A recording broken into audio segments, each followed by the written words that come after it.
I'm Christian Malesic, Executive Officer of the HBA of Berks County, Pennsylvania. And I'm not an attorney. I am an MBA. We're going to translate the lofty ivory tower language of the attorney into thingamajig, how you doing, and whatchamacallit, so that the average Joe and Jane contractor can apply it to their business today. Although this is based on Pennsylvania law, it will apply in most other states as well.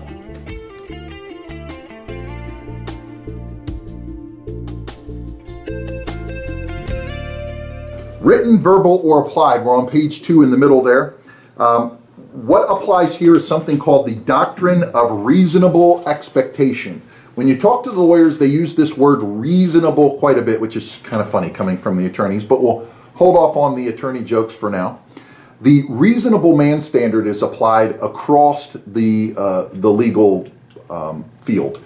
It's used quite often. In other words, they say, what would a reasonable man think or do? Obviously, man used to mean both the male and the female genders. What would it, because this goes way back, obviously coming first from English law and being translated into what we would think of as American law.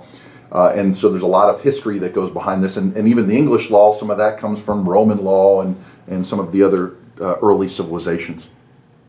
So this goes back to reasonable man theory. Not what would the crazy court gesture think, not what would the crazy cat lady down the street think, but what would the reasonable person? In other words, if I asked 100 people, at least probably 80 or 90 of them are the reasonable. You always have those crazy people that, 6 or 11% or something like that say we haven't landed on the moon, and these kind of things. So those are the people that we probably wouldn't think of as the reasonable ones. So this is who are the reasonable people.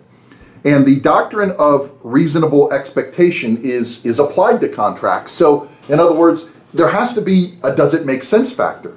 It has to, in common language, does it pass the smell test? Does this make any sense? If the two of you had a contract and I read it, either before you engage in the terms of the contract, whatever it is, selling widgets, buying services, renting an apartment, whatever the case may be, if I read it, does it make sense? Do I feel as though each party is getting consideration?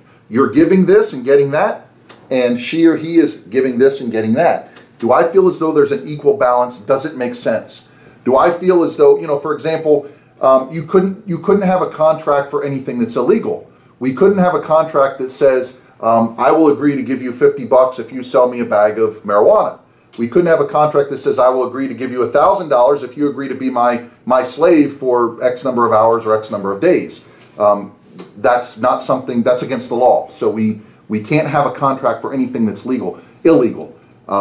We can, but it's not enforceable. And if we don't have an enforceable contract, why even make one?